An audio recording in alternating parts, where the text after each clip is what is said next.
Welcome, everyone, to the first in a series of town halls by our Representative Zoe Lofgren. My name is Rebecca Armendariz, and I'm here on behalf of CARAS, the Community Agency for Resources, Advocacy, and Service for South County.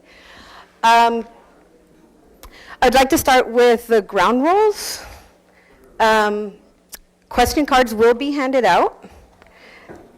There are a large, we had 500 people RSVP today, so we'll be taking these and checking them for redundancy and then asking them. We imagine that there's not going to be enough time to answer everyone's question today, but you would have seen on your seat one of these. If not, there's more available. If you fill this out because your question isn't answered, then your question will be answered via email or your home address directly from the office of the Congresswoman. We do need your name and address or a way to contact you if you want to go this route to get your question answered. Like I said, not all questions can be responded to today because of the number of guests. And there is a sign-in sheet available outside for your email or your physical address if you'd like to stay in contact or if you'd like to receive the newsletter from the office of our Congressmember. Translation, if you need translation, there are headsets available right outside the entry, and we'll also be summarizing again at the end of the meeting in the breakout room for folks who missed information or who need to get caught up. Again, the blue outline is where the fire marshal has indicated we need to keep walkways clear. Those areas need to be clear, so if you're standing in those areas, outside of the blue boxes, you'll need to clear those walkways or the fire marshal will clear you. All righty. So let me introduce a man that you all know, of course, our Morgan Hill City Council member, Larry Carr. We'd like to thank Larry and the mayor for being so gracious as to open up the chambers for us today. So Larry. Thank you, Rebecca. Wow, what a crowd. Yeah. This is like a normal city council meeting for us, right? Maybe 10 people or so. Hey, where are people from this morning? Morgan Hill, raise a hand. Okay, a lot of Morgan Hill folks, great. Gilroy? Great. Welcome to Morgan Hill, thanks for coming. San Martin or other places in the county, unincorporated areas, great. San Jose? All right. Well, did I miss anything else? Shout one out if I missed a... Okay, so we know... Anyone from Florida? Yeah, from Florida. From Florida, right there. So we know our crowd is primarily South County folks, and that's a region that obviously is very important to all of us. I'm going to introduce some people here this morning, but it's also very important to our special guest, Congresswoman Zoe Lofgren, and she's paid a lot of attention to South County, and we're very thankful and lucky for that. I do want to, yeah, thank you.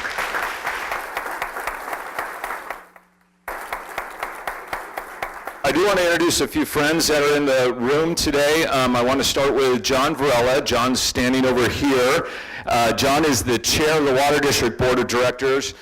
John's the guy that keeps us safe when all that rain is coming down. So thank you, John.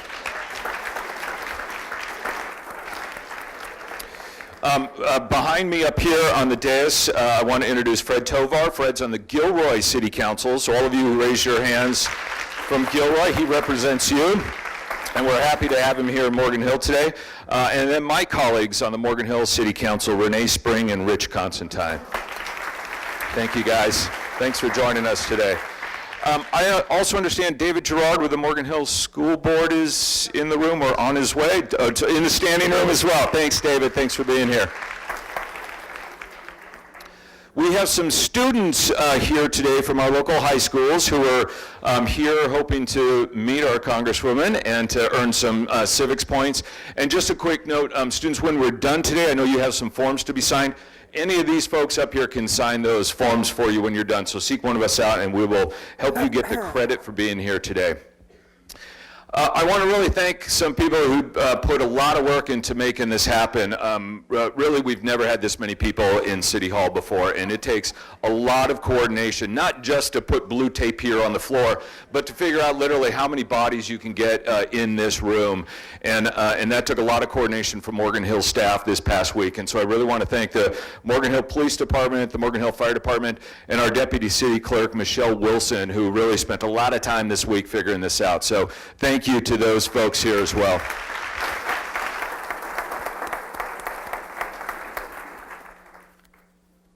Let's get on with what we're here for today. And I want to introduce to you someone that I've known for a long time, and like I said, is a very good friend of South County. When we've had issues here dealing with the federal government, Zoe has always answered the call to help us out, whether it be helping us with flood protection problems and working with the Army Corps of Engineers on how to get some things built in Morgan Hill, or any other issues that we bring to her and her staff. They're always very responsive for us. Zoe's been a member of the U.S. House of Representatives since 1995. She represents the 19th Congressional District where we live here. She serves on the House Judiciary Committee, the House Science, Space, and Tech Committee, and is on the Committee on House Administration. Zoe also is the highest-ranking Democrat and former chair on the Subcommittee on Immigration and Border Security. So she's in a very, thank you.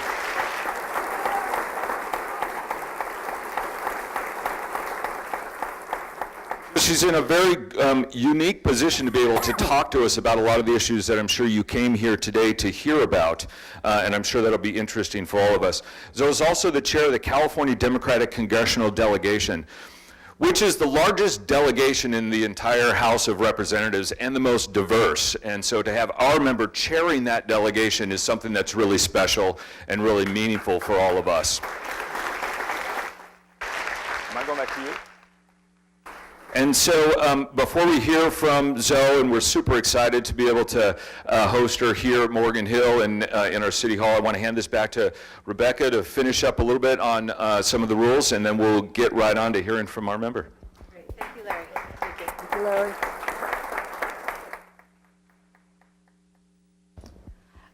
So like Larry said, today Zoe will start off for us. The topics we're going to cover today include immigration and the ICE office in Morgan Hill, the Affordable Care Act, some issues around the flooding that we all experienced, Social Security and Medicare. She'll also try to cover the budget and go in depth a little bit on the executive orders. Until, I know, she's a superwoman. So she will start with that, and we'll get report backs from her. And then after that, we will start with the question and answer period. Ross, if you could raise, okay, so Ross will be, along with other volunteers, handing out the question cards and collecting them, and then we will try to address them. We'll have 45 minutes at the end for question and answers. All right, thank you.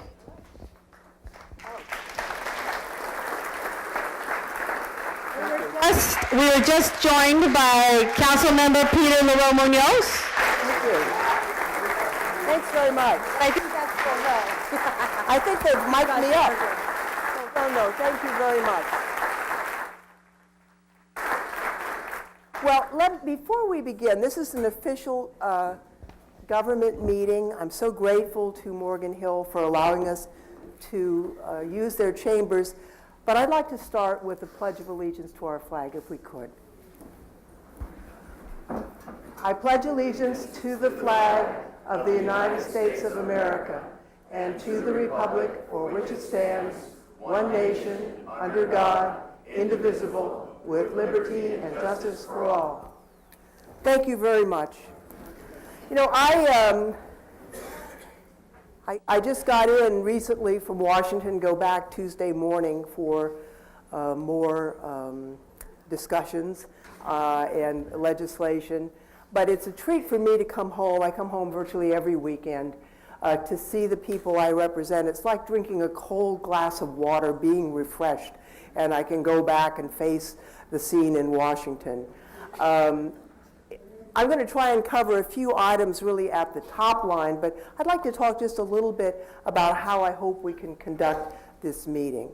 I appreciate the warm response I got, the people who clapped. My guess is, however, that some people disagree on various topics, and that's what America's all about. Everybody can have their own opinion. I hope as we have those opinions, we can be respectful towards each other, because Americans have a right to disagree with each other. Finally, this is, as I said, an official meeting. So I'm going to tell you what I know, what I think, but mainly I want to listen to you. One of the things we can't do using official resources is to do political organizing. We can give opinions, but several people said, well, what can we campaign? Or we can't do campaign activity using the government resources.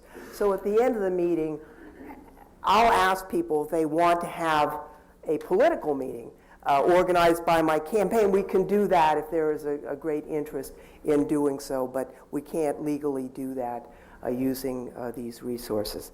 Now, just a couple of comments. There's so many people, and I'm sorry there's standing room. I know it's not comfortable. There's more people than RSVP'd for the meeting. We've got these cards. The Morgan Hill teachers have volunteered to go through all these cards and compile the questions that are the same. So I trust the teachers know how to do that. So we won't be asking the same question over and over again.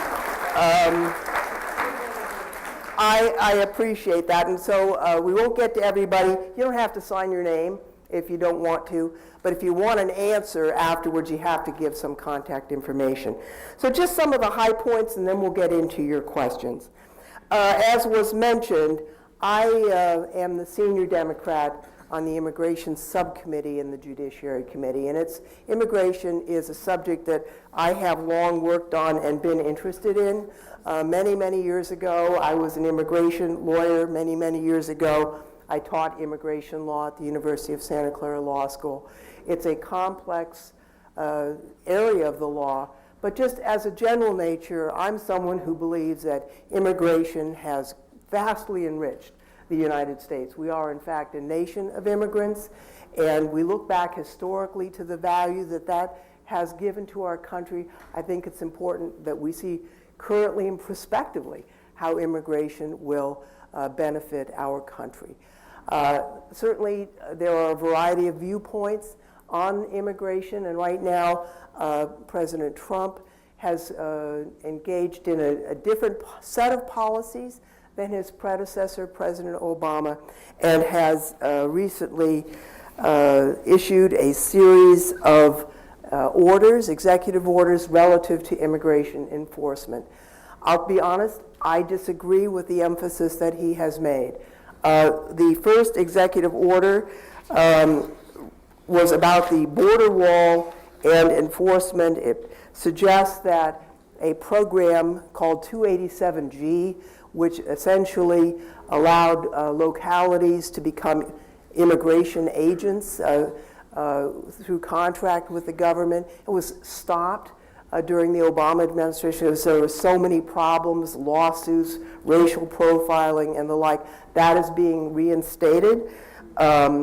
There is an intention, although this is subject to appropriation, to vastly increase the number of Border Patrol agents, triple the number of ICE agents, vastly increase detention facilities, of course, what he calls the beautiful wall to be built.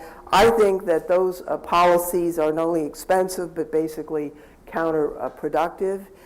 He also had an executive order on interior enforcement that changes the priorities that had been adopted by the Obama administration.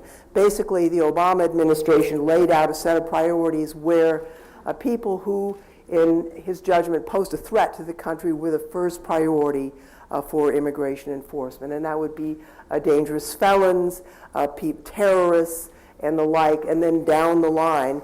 And the theory being that people who had entered without inspection, who are here without their proper papers, but who had done nothing else, should not be an immigration priority. If you go through the enforcement executive order, those priorities have pretty much been thrown overboard. If you get into the nitty-gritty, essentially anyone who is here without proper documentation is now a priority. There's also a plan, and I can get into this more if you wish, to punish so-called sanctuary cities. There's no definition of a sanctuary city, but many, many cities around the country have made this determination. They are not going to become agents of the immigration police. They are going to do local policing. A few jurisdictions around the country have reached a counter conclusion. But as the mayor up in San Jose said the other day, we don't enforce Securities and Exchange Commission violations. We don't, enforce immigration violations either. There's going to be an attempt by the Obama administration to somehow punish cities that take that approach. There's a whole set of Trump administration, I'm sorry.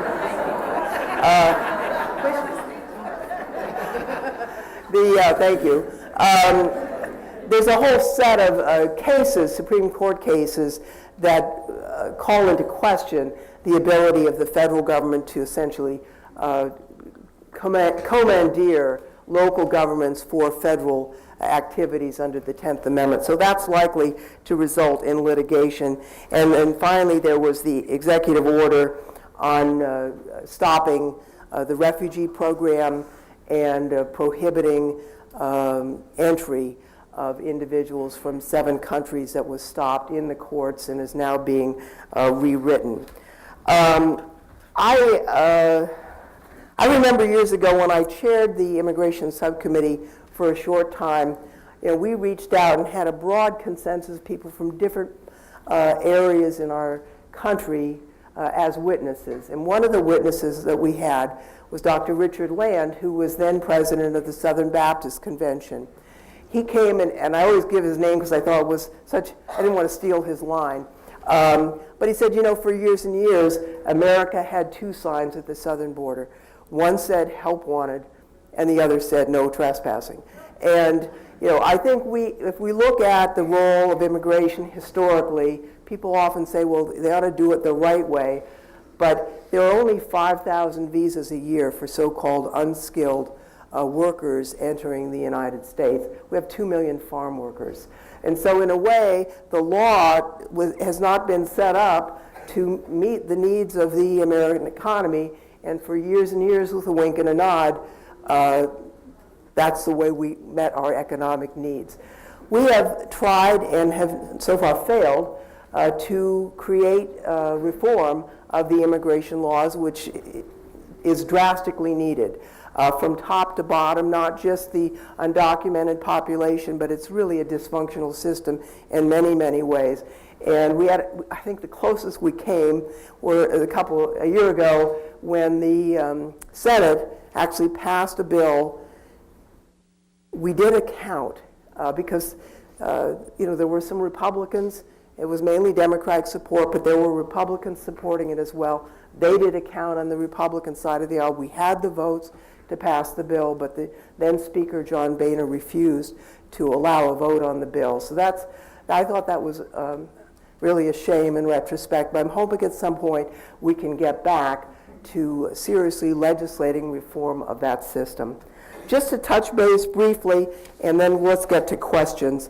There's been a lot of concern about what's going to happen with the Affordable Care Act. I've heard from a lot of people who have either they or their family members who have experienced serious illnesses, that if the act were repealed, they feel they would be unable to get care. And I think that we don't know what the Republicans are planning to do, but one of the important things to keep in mind about the Affordable Care Act is that it provided insurance for a lot of people who never had access to insurance but it also provided for protection for people who did have insurance. People who were covered through their employers, for example, you now cannot be held to a lifetime limit, which is very important for people who get cancer or have other serious illnesses. You can't be denied coverage because of a pre-existing medical condition. You can keep your adult children on your insurance up to age 26, which is a blessing for those of us who have young adult children. It did something else for senior citizens. It, over a period of time, started to close the so-called donut hole where Medicare recipients were responsible for 100% of their medications. We worked on the Affordable Care Act, although some say, we should have had public meetings and the like. We had 79 hearings over a period of months, even over a year. We had, I didn't count the number of amendments in the 3 committees of jurisdiction, but probably over 100 that were debated and voted on. And, it passed and became law. We found out yesterday, because one of the Republican members came and told us, that the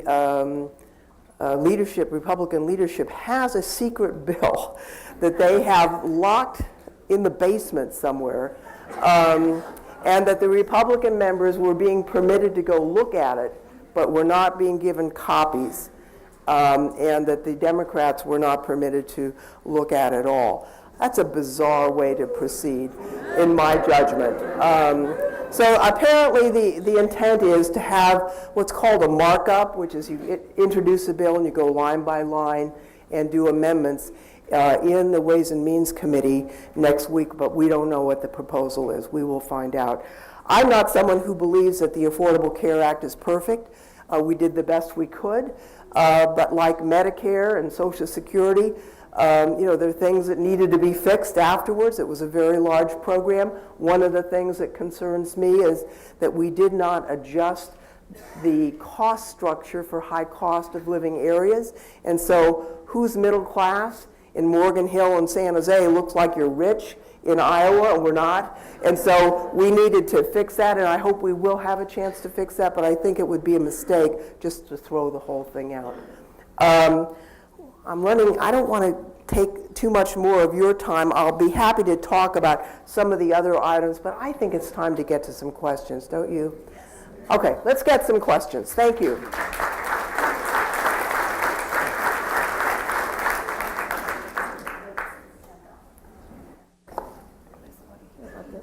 Yeah. Question number 1.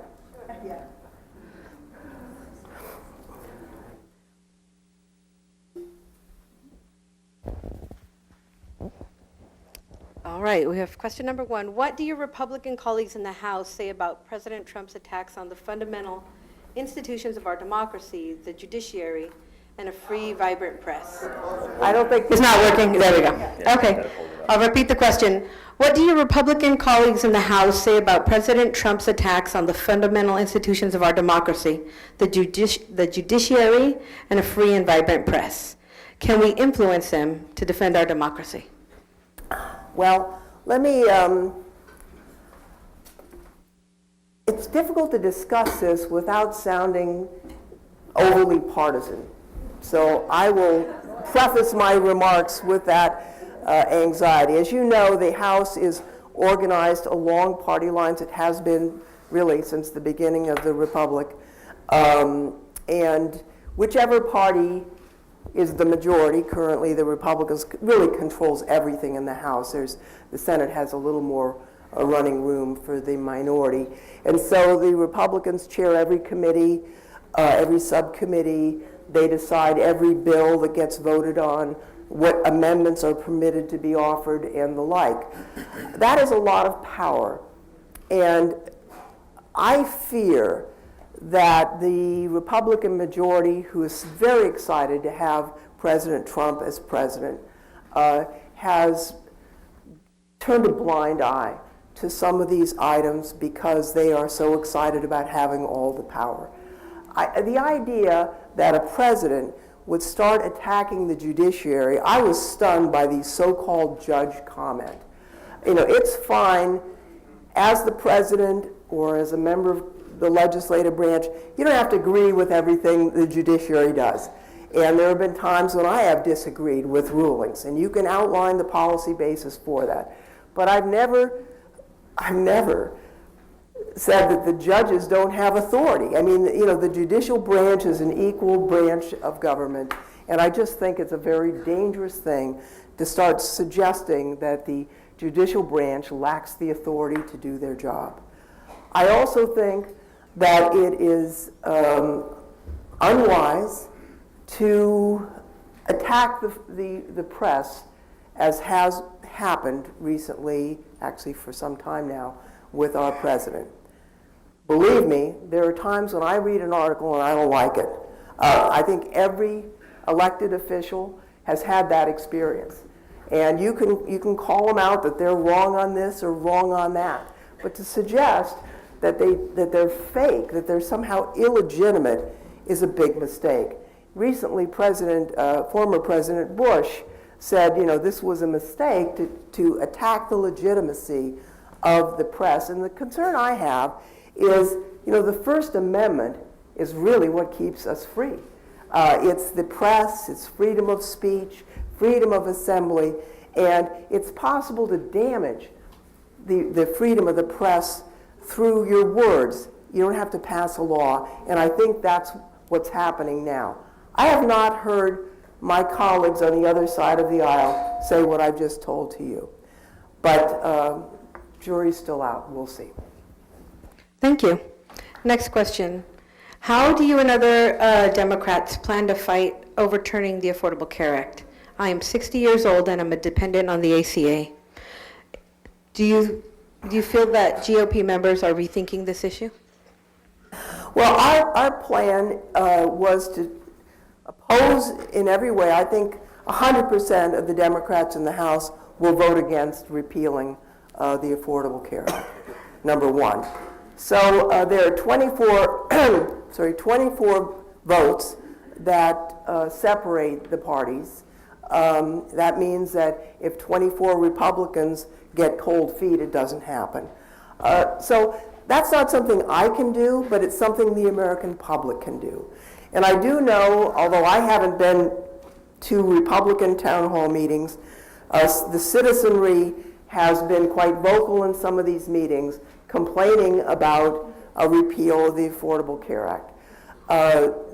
Tom McClintock, who is a very, very conservative Republican member from California, recently said in a Republican private meeting that if they repeal it, they own it. If they break it, they own it.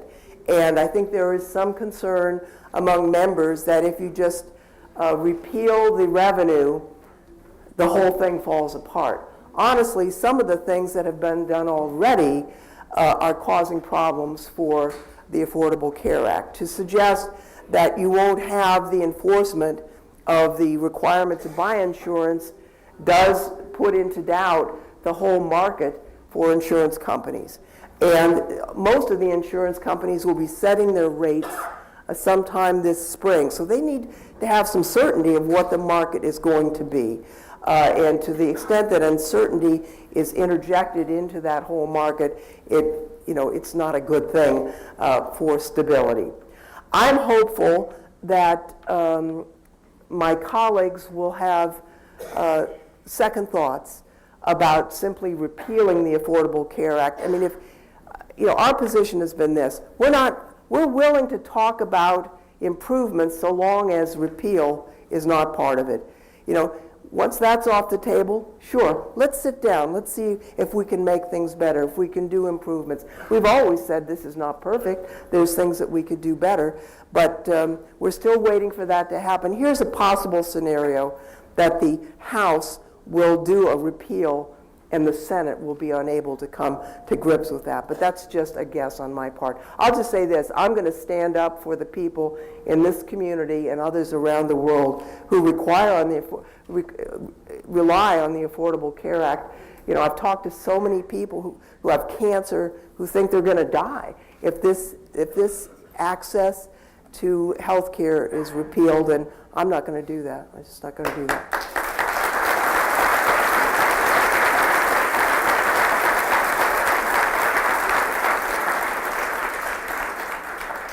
All right, another question about the Affordable Care Act, and what can be done to lower the costs due to exorbitant profiteering from pharmaceutical, insurance, hospital industries? Well, a lot of people are concerned about the cost of pharmaceuticals, and we all saw the situation where, what is that kid's name? I mean, such an obnoxious young man who increased the price of that drug that had been out there forever. I do think that Medicare has a great opportunity to impact the cost of drugs, as does Medicaid and Affordable Care Act networks, because of the bargaining power that we have. Right now, Medicare is prohibited from negotiating price, which is ridiculous. The VA is able to negotiate price, and as a consequence, prices are considerably lower in the VA system. So I think, for starters, we ought to try that. If that doesn't bring the cost down, we have other potential remedies, one of which is to recover benefit for the American taxpayers based on the amount of public funds that have gone into research that have resulted in pharmaceutical advances. But I would try the negotiations first, and my guess is that would yield significant relief. So what can we do to help protect the ACA, or even go so far as to get single-payer Medicare for all? Well, I was on the single-payer bill when we had the deliberation on the Affordable Care Act. We didn't have the votes to pass the single-payer alternative. We actually had a public option in the House bill, which was taken out in the Senate by the Senate. So I do think that California is looking at that, but if the Affordable Care Act disappears, I know that the state legislature and the governor's office are scrambling to see, could they keep Covered California in place without the federal government participation. It's hard to see how they could do that financially. In terms of when my colleagues on the other side of the aisle talk about improving, and I'm going, are they talking about a single payer system? Because we couldn't get the votes to do that. Maybe they could, and we could move in that direction. I think most people think the Medicare system works pretty well, and if we had Medicare extended to the whole population.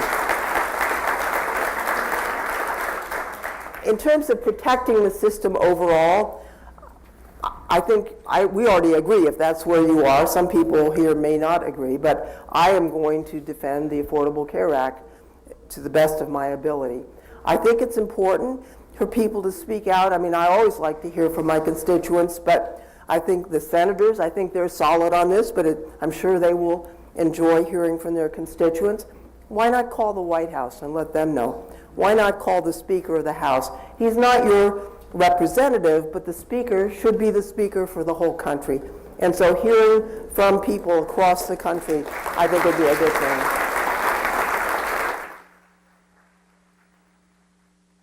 Okay, we have a few questions on immigration. Sure. So many undocumented immigrants are peaceful, hardworking people. How do we protect them short-term against deportations and long-term with paths to legal residency and/or citizenship? Right. Well, thank you for that question.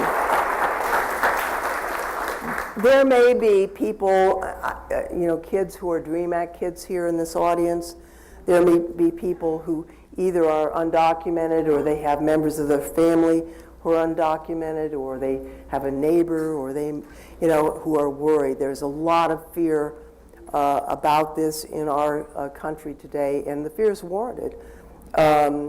We, as I said at the beginning, these new enforcement priorities are very broad, and there is great concern that innocent people, will be impacted adversely.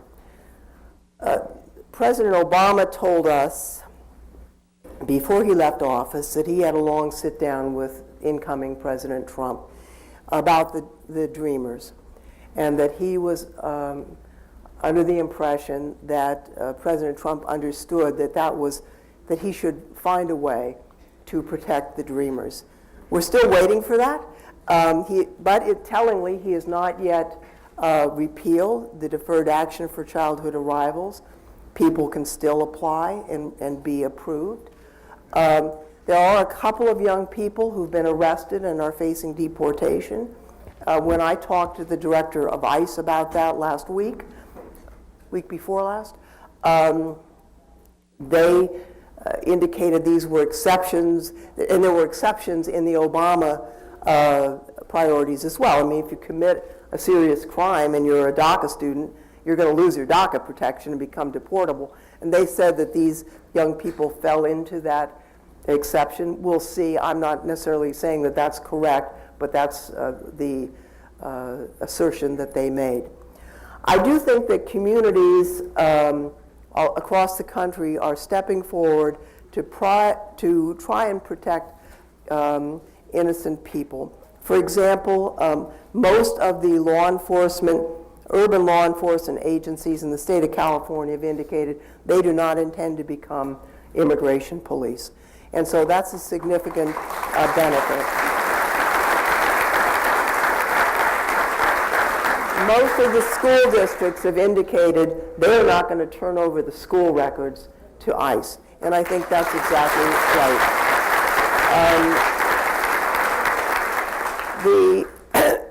Excuse me. The state of California is busily creating statutes to try and protect everybody who lives in California, to protect medical records, the records of university students, and the like. I do think that in the end, the answer for this is immigration reform. We need to change the law. The president made some comment that he wanted to do immigration enforcement and then started bashing immigrants in his speech. So I don't know, once again, really where he is. I'll just say this. We're putting together a letter from myself and other Democrats to the Speaker saying, if you want to do immigration reform, we're ready to work with you to do a bill. They have to be willing to do it. We've done bills in the past, but they make, under the rules of the House, they make the decision of what bill gets a vote. And so we're turning to them to say, come on, we're ready to go. I spent 4.5 years leading a group that met privately, Republicans and Democrats, to hash out a comprehensive bill. We actually wrote a bill that was not perfect, but was all right. It would have solved a lot of problems. And then the Republican leadership pulled the plug on it. So this is not impossible to do from a policy point of view. It's really a decision. It's a decision on whether the leadership in the House, now the Republican leadership, since they're the majority, want to proceed. And I think if most of the country believes we ought to reform the immigration laws. Most of the country believes if you've been here for a long time and you're part of our community and you're working and you shouldn't be deported. So we need to speak out, not just to me, although I always like to hear from you, but speak out loudly. Write letters to the New York Times. Call the Speaker. Call the White House and be heard. And I hear you as well. Thank you. Wonderful. Thank you.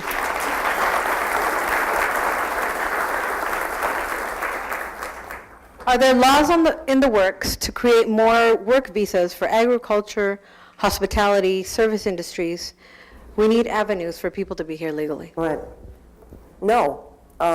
There's nothing in the works right now to provide a legal path for people to come here. In the last Congress, Bob Goodlatte, who's the chairman of the Judiciary Committee, had a plan, and I think he was the only person who thought it was a good idea, but that the farm workers who are undocumented, this was the scheme he had in mind, step forward, leave the country.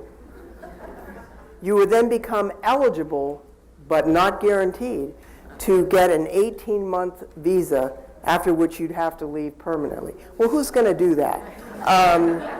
So the bill, never went to the floor. They also had something called E-Verify, which is that there's a database that actually is working increasingly well in terms of reliability, where if you were employed, you have to show documents and you can check and see whether they're fake documents or not.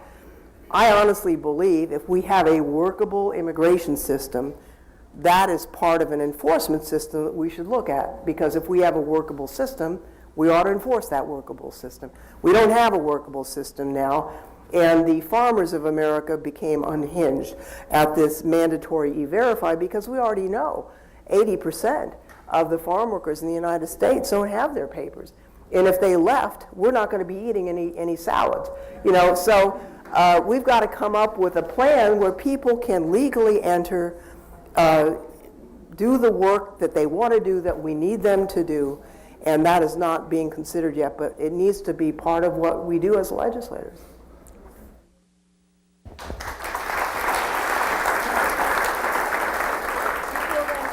Do you feel that Speaker Ryan has any interest in passing comprehensive immigration reform?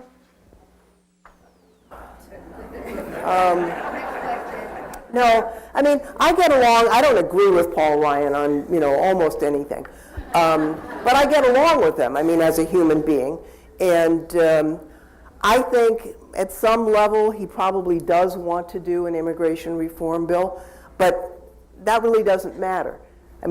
His responsibility is to act, and he has not acted. And I think, what we secretly want in our hearts and all of that doesn't count for anything. It's what you do that matters, and I have not seen him do anything.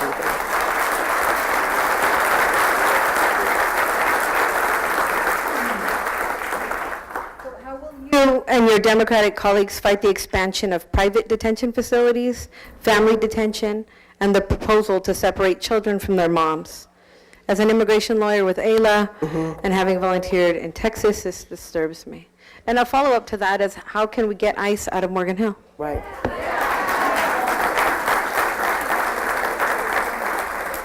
Well, on the detention, we actually, as you probably know, the Department of Justice, towards the end of the Obama administration, made a decision that they would no longer use private detention facilities, something that I celebrated. We asked then Secretary Johnson to do the same thing when it came to immigration detention.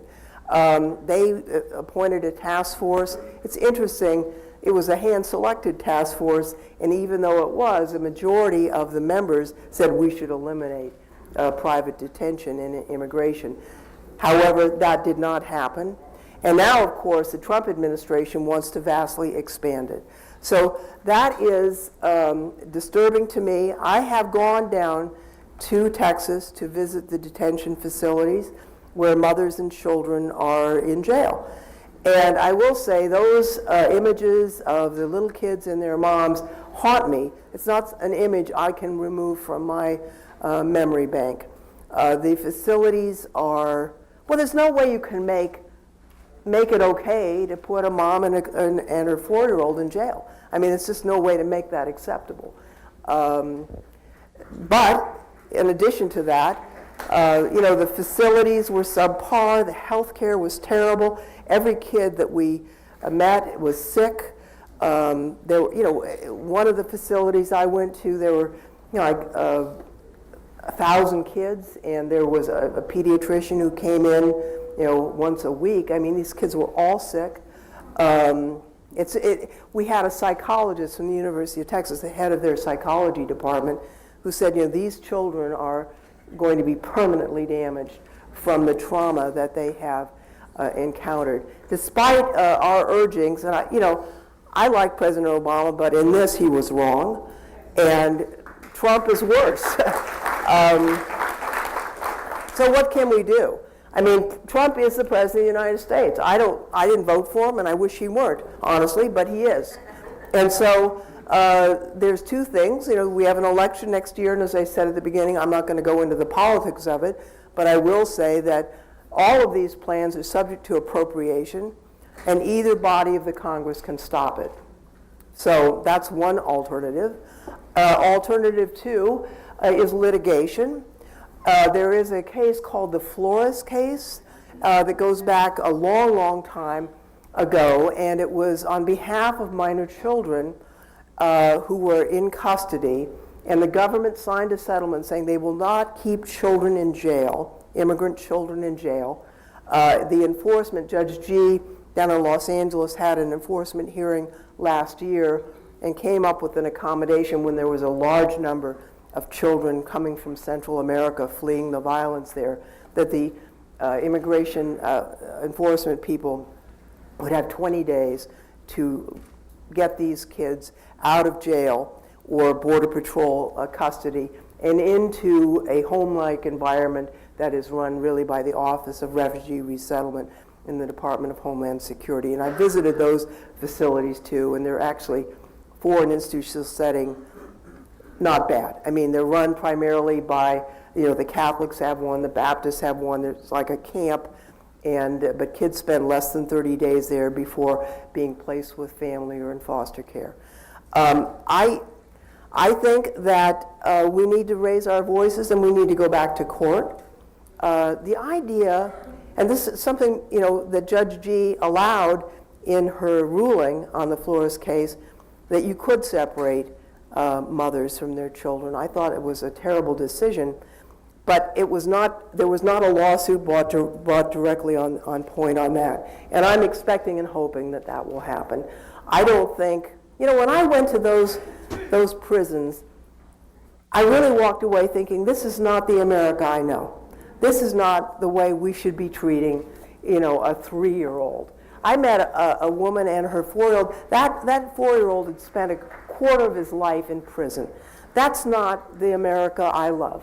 And I think we need to stand up and be vocal about that. And I believe ultimately our country is going to be back in the right direction, but only if we take responsibility for making it so.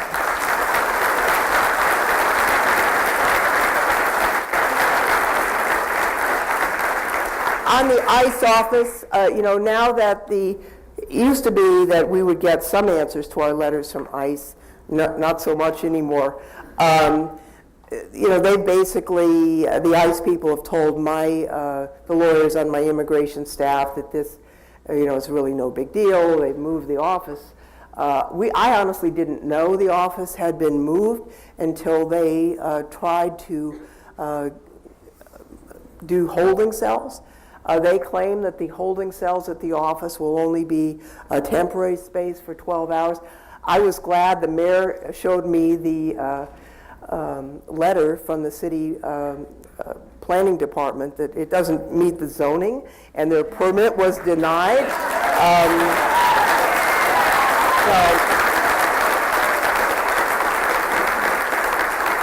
And I know that Morgan Hill takes zoning seriously, so we'll see. But anything I can do, I've told the city, anything I can do to help, I will. But that's just a small piece of a bigger picture that's very disturbing. Yes, we have a question about another piece of immigration, H-1B visas. Right. So H-1B visas are being abused by corporations to have a supply of underpaid, high-tech workers under the guise of a lack of qualified candidates.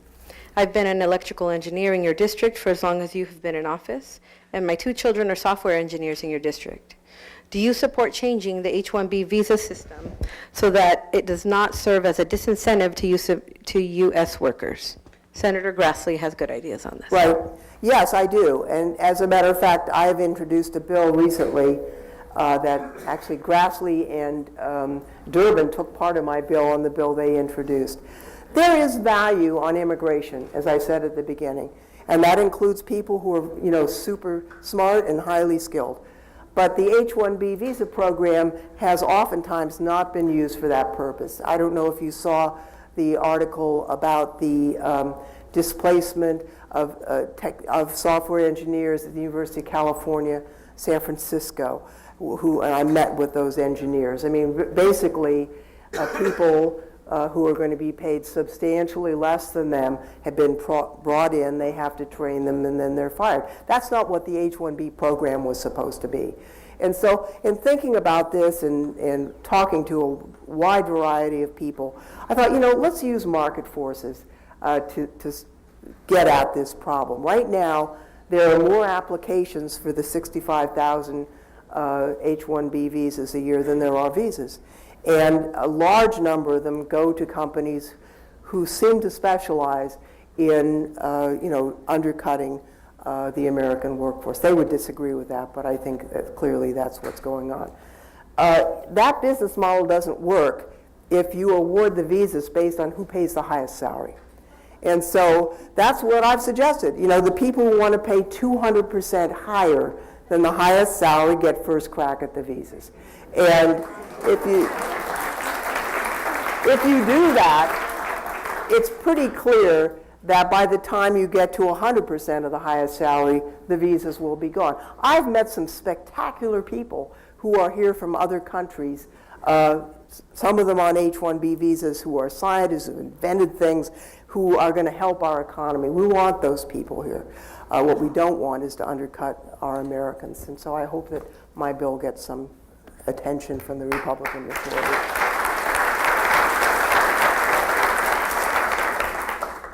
We are in Silicon Valley, and we are high-tech in Morgan Hill. We have a Facebook Live feed coming in, and we have a Facebook question. Okay. So will you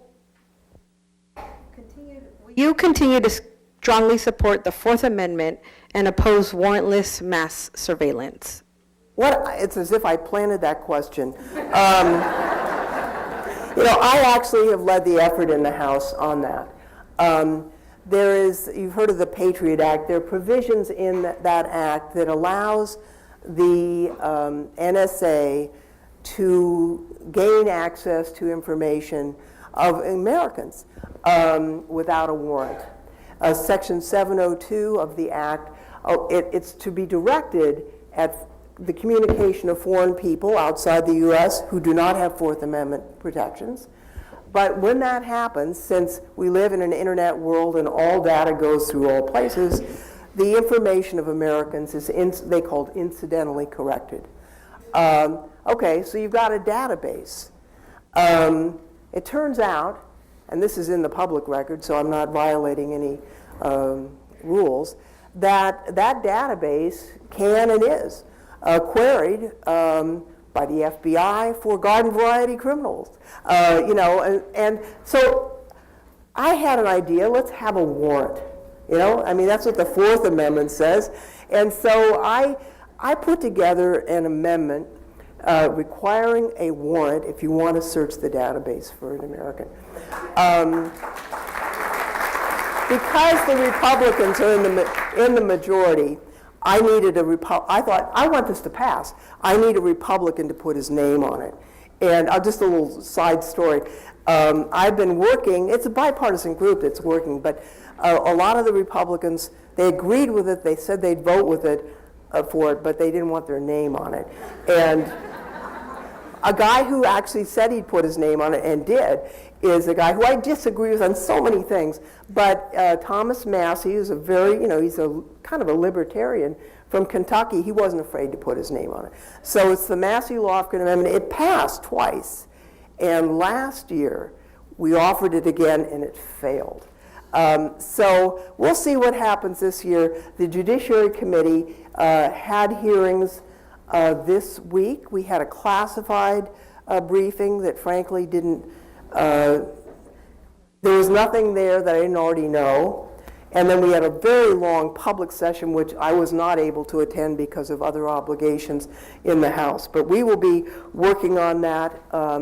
After this dust up and work, one of my colleagues on the Judiciary Committee, Ted Poe, who's a very conservative man, we don't agree on a lot of things, but he said, let's do a Fourth Amendment caucus. And so Ted Poe and I are co-chairs of the Fourth Amendment caucus in the House of Representatives, and I'm hoping we can do a bipartisan support for that.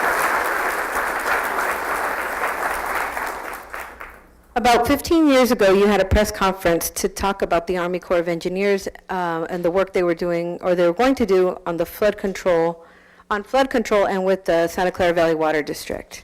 I live in a flood zone, and my street still floods from heavy rains.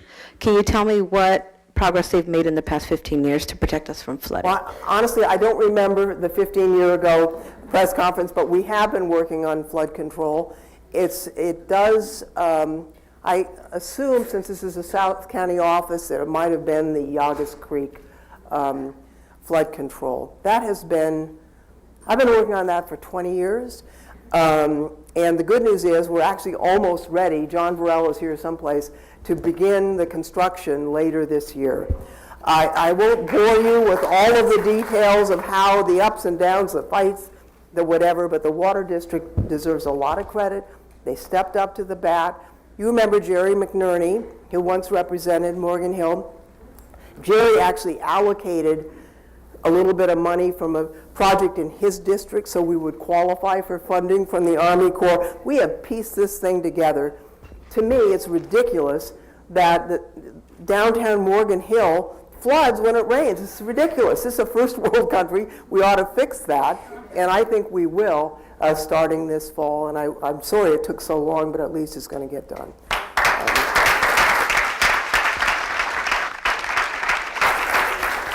Anything specific to the Anderson Dam?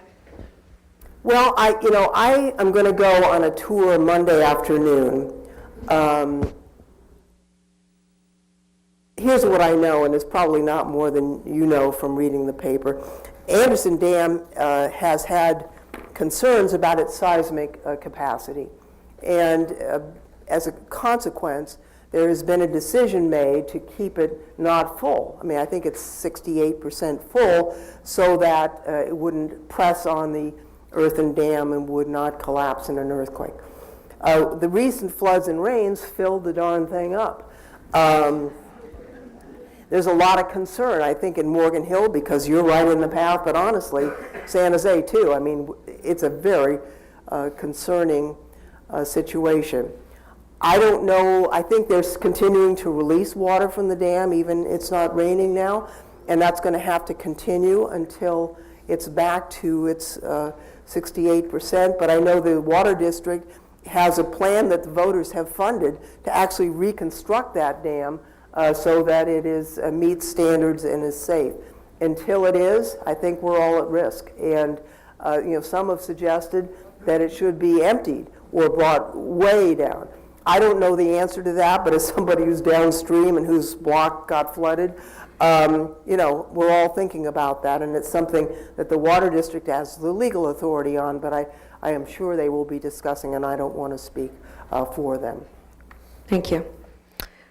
What changes do you expect to Social Security and Medicare?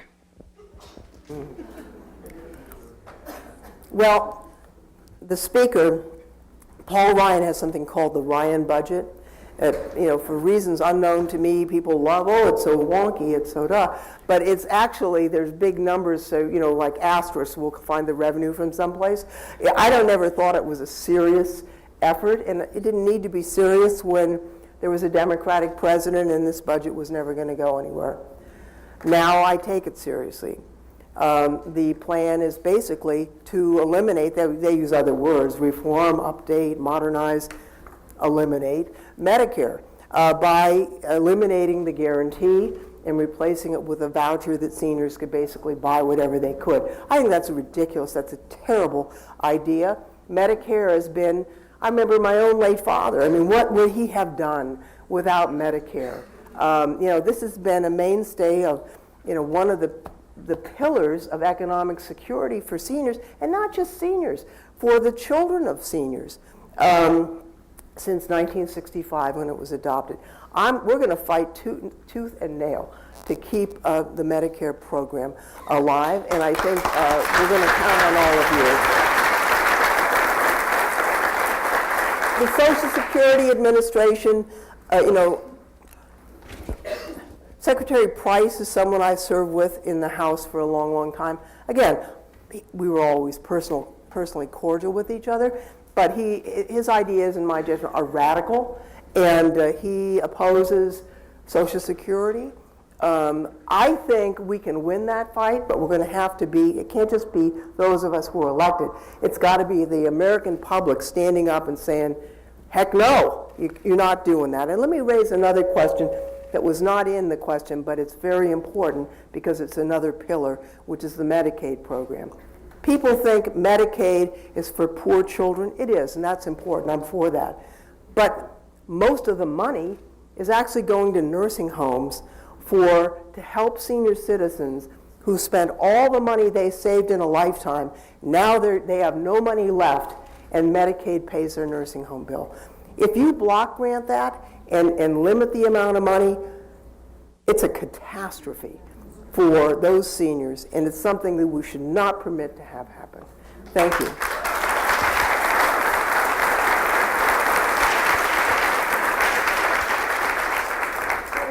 We have a couple of questions around education. What will you do to protect the rights of disabled in education, as private schools and charter schools have turned special education children away?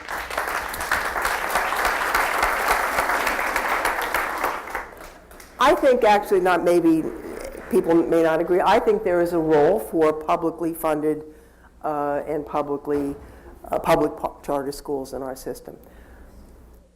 I think there needs to be accountability, and part of that accountability is accepting students who have special needs. And that needs to be enforced by the local school boards, but also under state law. And that's not something that the federal government actually, is in charge of in terms of those enforcements, but we do have various funding mechanisms that have now been put into question because of the new Secretary of Education, who wants to turn the public schools into vouchers, which I think is the death knell for public education. I couldn't believe, the president, when he spoke to us last week, was talking about, let's use vouchers for religious schools. And we do have a separation of church and state in this country. And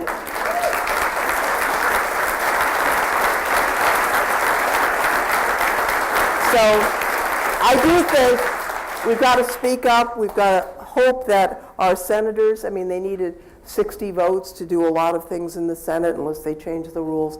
We've got to hope that we can keep this from happening, and then the public will have a chance in less than 2 years to make a decision on where we're going as a country in the midterm elections, and we'll see what people want to do. Great, thank you. And now we have a student, a senior at Sobrato High School. Honestly, I'm scared for my future. Is there any way to lower the cost of college? I filled out the FAFSA, and my EFC, or estimated financial cost, will be $58,000. My family will not pay that much, or not much at all, and I'm worried that I will be in a lot of debt by the time I get my bachelor's or master's degree. Yeah. I've been accepted to a number of universities, but I'm not able to go because I can't afford it. So my main question is there any way to lower these university costs? Well, there is a way, but we haven't done it. As we know, and there was a big debate on the Democratic side in the election last year on how to reduce the cost of college for middle-class families. That's no longer even being discussed by the president. But you can, for example, the student loan program. You could lend out that money so that the federal government right now makes a profit on it. That's ridiculous. It should be just the cost of borrowing, which is virtually nothing for students. Part of the problem is, like any lending program, there are loss centers.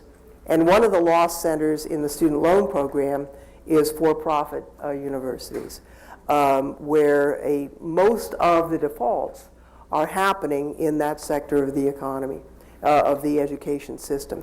And so it ends up, you cost shift to areas where that isn't the case, and it ups the cost. So the Obama administration was starting to give much higher scrutiny to institutions that had very high default rates, which mostly were profit-making entities. That is not going to happen under the Trump administration. I think part of the problem in California, honestly, is that when the recession hit, state funding receded from the public university system. The universities have no capacity other than to raise fees, and so that the reduction in state funding was made up for by increased costs to students and their families. I think that we also need to take a look at the expenditure side. There have been some analyses of the growth of cost growth in universities, and it's in administration. And that's true in public and private. Stanford and Berkeley have the same issue. The cost of administration is going up. Why is that? I think we need to understand what's going on, and to the extent that it can't be justified, we need to use the power of the federal government through our funding sources to try and move that in a different direction.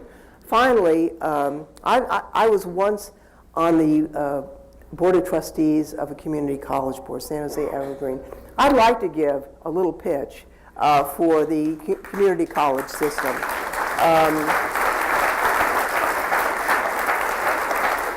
We're the only state where you can get your first 2 years of college done basically without tuition.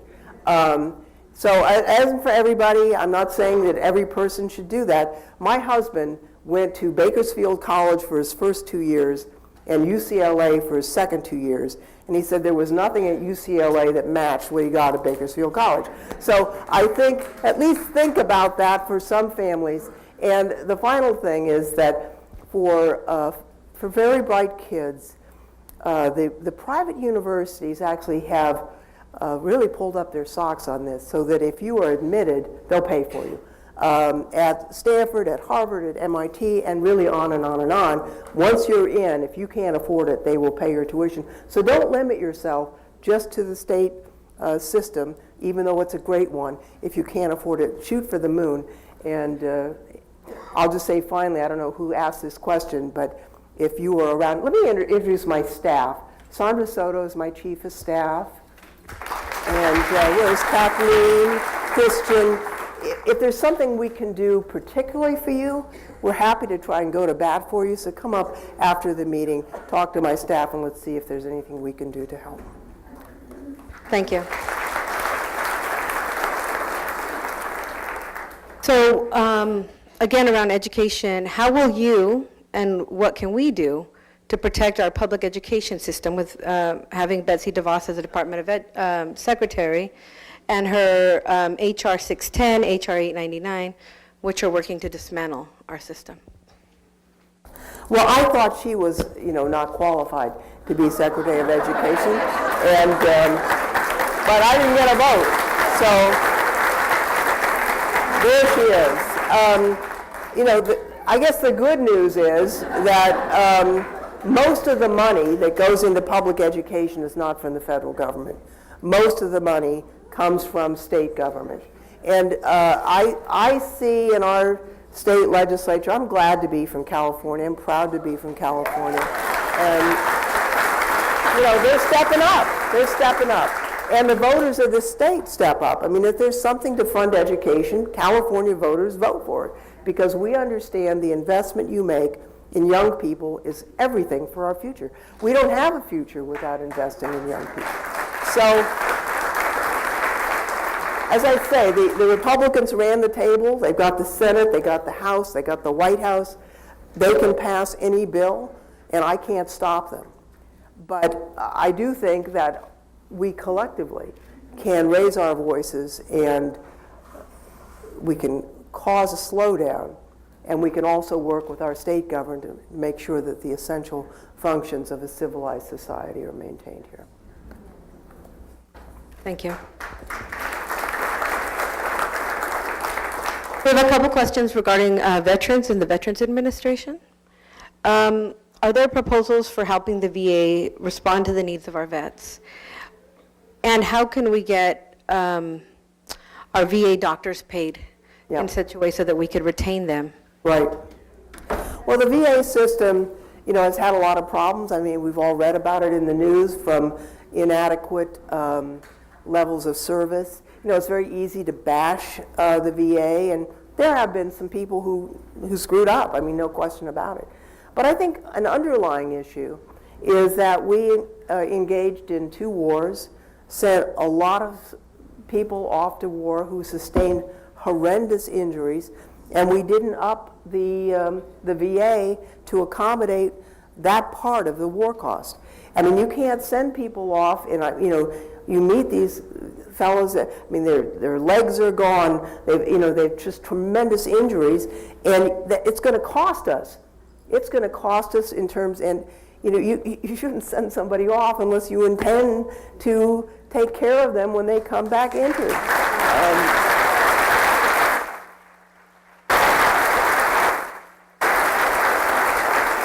So we've done a couple of things. I mean, we've worked closely with the veterans organizations, and a lot of this has been bipartisan, even though a lot of things in Congress aren't, to try and give options for veterans that they can go outside of the VA system if they wish, if they're facing delays, or if it's too far. I mean, it's easy for us here because we have reasonably proximate services to the VA.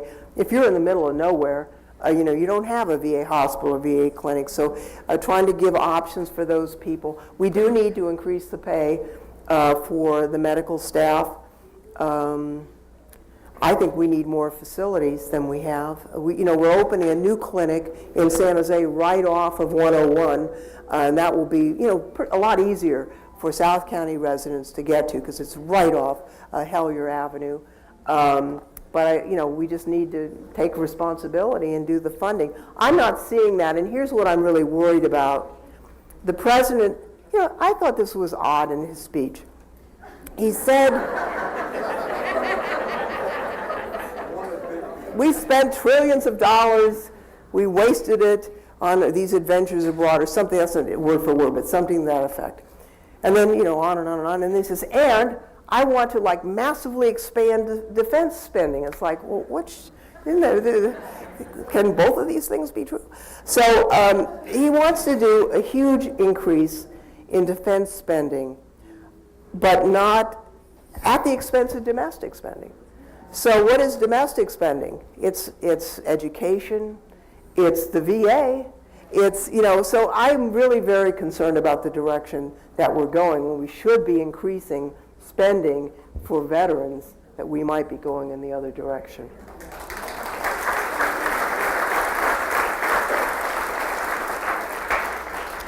All right, we have a couple questions around South County and our access to transportation. Mm-hmm. Public transportation seems to be under attack by the new administration. I'm sorry, I didn't hear you. Public transit seems to be under attack by the new administration. Caltrain is very important to commuters in South County. And can we count on federal support, the federal support necessary to electrify and expand Caltrain?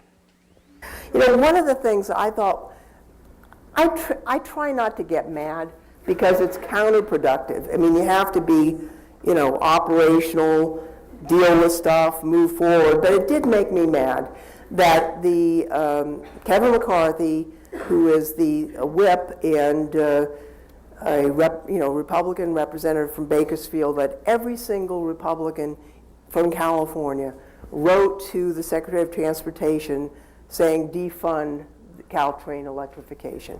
It's like, why? Why would it be a good idea for people in Silicon Valley to have to go on the freeway? Why would it be a good idea? I mean, most of the money is local, either through the Measure Bs that we voted for, or the state bonds, but there's a federal component. So even though all that was left was essentially a ministerial act, the secretary delayed it. And now we're worried that she's not going to sign it. It's all done, but she won't sign it. There may be litigation if that happens, I don't know. But that to me is an example of where we're going. I don't know why. Why would Californians suggest that? I just don't get it. Kevin McCarthy comes to the Silicon Valley all the time trying to say, I'm a business guy. It's like, really? Because a business guy wouldn't ask a bunch of people going to work not to have electrified Caltrain. So I'm going to keep fighting for it. As you know, there may be a question on high-speed rail. I know that people are worried about the impact on that, but I also think that the potential benefit for our state and community is very, very high. And so we are having a series of meetings, all the way from the Central Valley up to San Jose on alignments. And it's important that whatever alignment is selected not adversely impact communities. So I'm willing to weigh in with the High-Speed Rail Authority if I get local input, but I hope that we're looking at this in a way that's positive. How do we make something good happen for our country instead of just no? Because we have the ability to shape the construction of this. They're laying rail in Central Valley right now, and even though we live in the Silicon Valley, we can't ignore the fact that the Central Valley has the worst air quality in California and the highest asthma rate among children in the United States. And a lot of that is from air pollution, and a lot of it is related to transportation. So in a sense, I think we have a moral obligation to try and do something about that. Thank you. But because there are so many concerns about high-speed rail, there are a number of concerns around high-speed rail. If the funding survives, how can South County residents who are so concerned about our beautiful community and our environment, how can we have our voice heard regarding the right-of-way of 101 being the route used for high-speed rail versus cutting through our downtowns? Right. Well, I think, certainly city councils are going to be heard, and you have a very responsive city. Oh, hello, Caitlin, my former staffer. Caitlin has recently been appointed to the Morgan Hill City Council. I'm very proud to see her. So your city council is going to listen to you, and they are going to be listened to by the High-Speed Rail Authority, and that's equally true for Gilroy and San Jose. I'm going to listen to you as well. Now, I don't have an official voice in it, but I'm not afraid to speak out, so I'll be heard on that as well. There are some, not only financial, but also engineering constraints on this. Because of the speed of the rail, it can't take quick curves. I mean, it has to be very long curves. So understanding all of that, some people want, apparently Fresno wanted the high-speed rail right down the center of their downtown. They wanted that because they thought it would be instigate development in a positive way for downtown. That was the decision they made.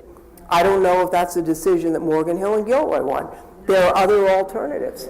So I really think it's important to go to the meetings, speak up. I promise to listen. And I'll say this, that just as on any other issue, probably it's not going to be 100% agreement, but let's try and get a consensus that works for us all. That's all I can suggest. Thank you. The local Muslim community has been increasingly targeted and demonized. What can you do specifically to curb this rising tide of Islamophobia and accept American Muslims into the fabric of our society? That's a good question.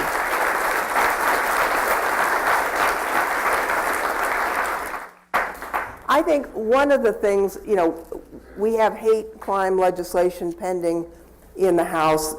It's not going to be approved with the Republicans in charge. There are hate crime laws on the books in California. When I look at Jeff Sessions, I don't think Jeff Sessions should have been the AG, but he is really stepping back from civil rights enforcement. So I think a lot of it is up to us and also up to local law enforcement to make sure that nobody in our community is victimized. I met recently with some people in San Jose, and there was a mosque out in Evergreen that was getting threats, and it was really a terrible thing. And I thought this was so cool. A bunch of rabbis went out to protect the mosque. I think that all of us,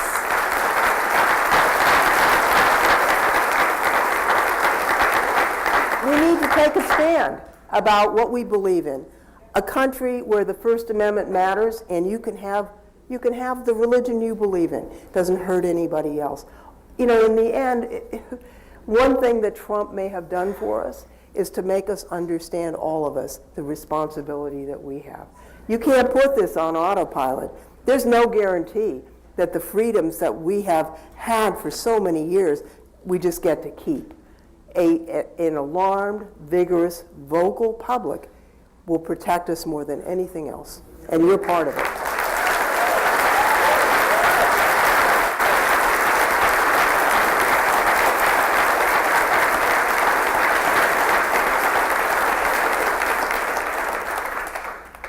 So the hacking of our voting systems and gerrymandering unfairly influence elections. These are scary things for our democracy. What can we do to ensure our democracy is protected? That's a key question, obviously.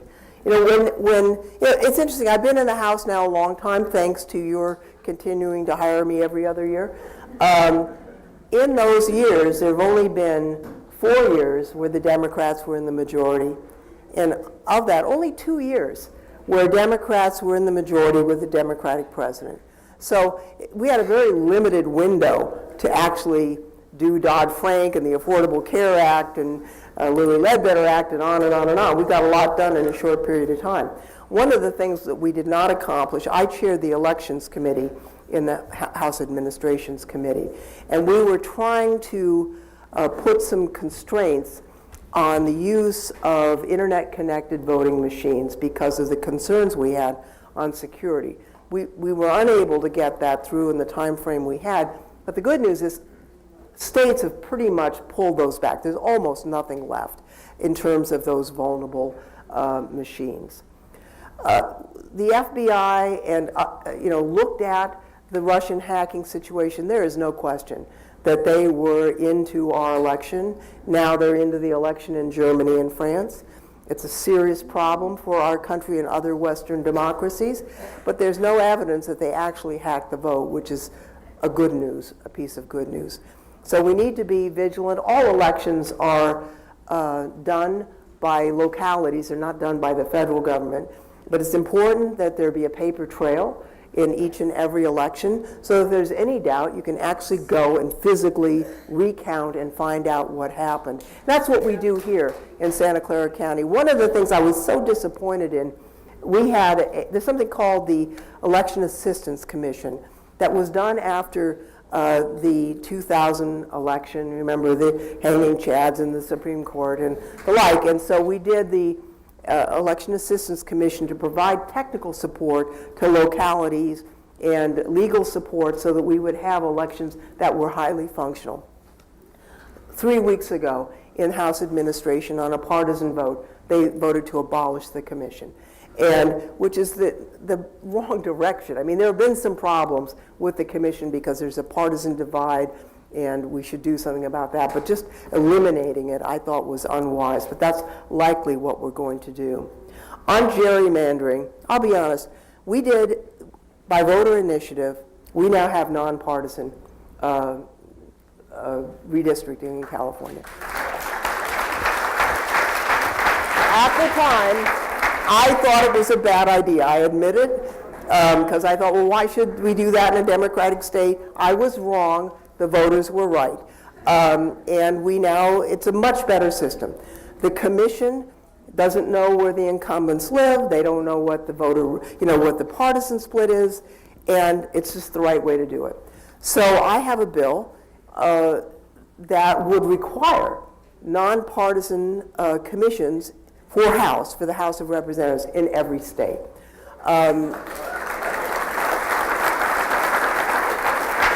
Article 1, Section 4 of the Constitution allows the Congress to set those rules.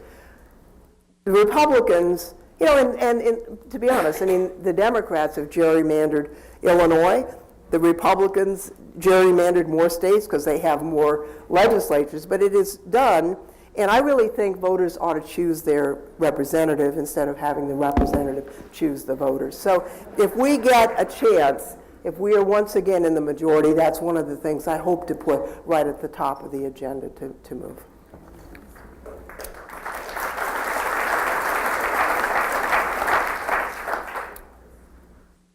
Okay.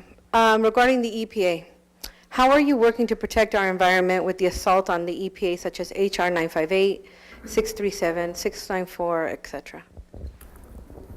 Well, as I say, we lose all the votes right now in the House. I thought it was interesting that President Trump said we're going to have clean air and water the same day that he signed a bill to eliminate protection for headwaters. And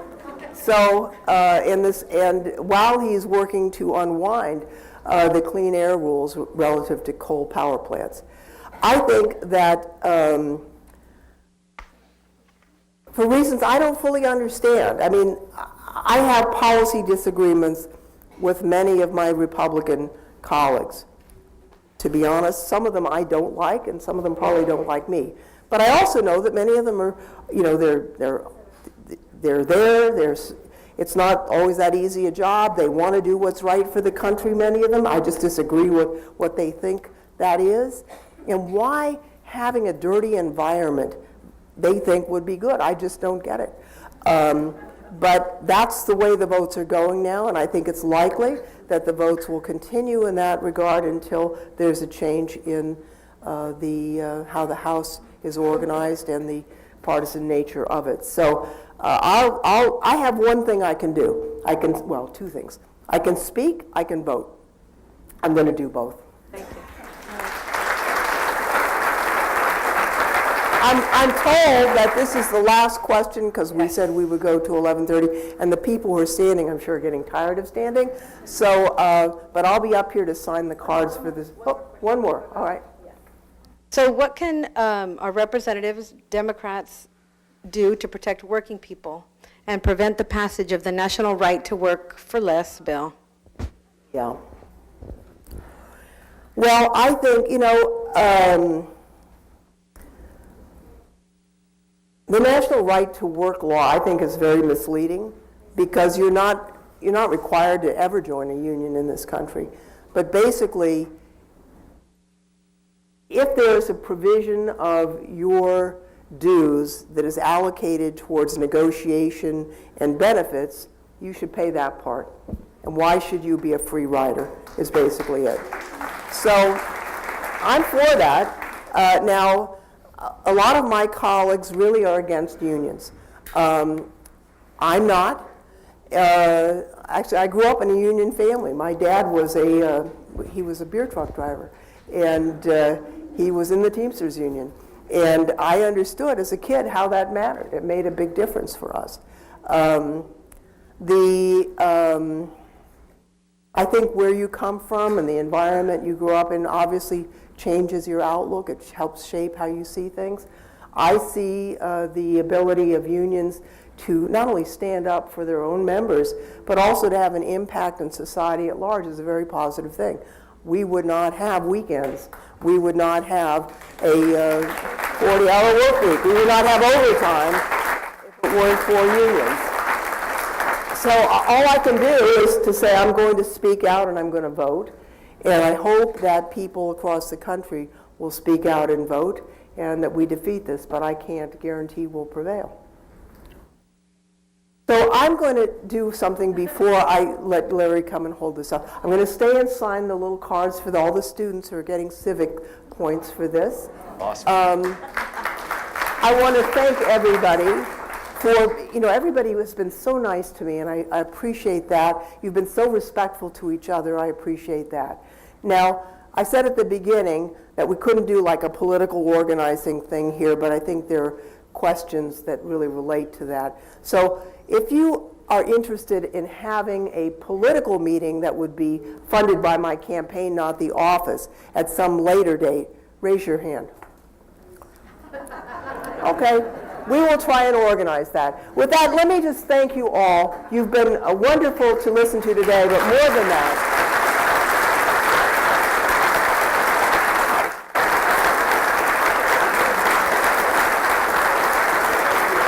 Coming. Thank you for being here. Again, thank you to Zoe. We are so lucky to have this member of Congress representing us here in South County. If you look around, yeah. thank you. How many members get that. Thank you very much. You know, it's an honor to represent you. I'm going to be so lifted up going back to Washington this week. Thank you.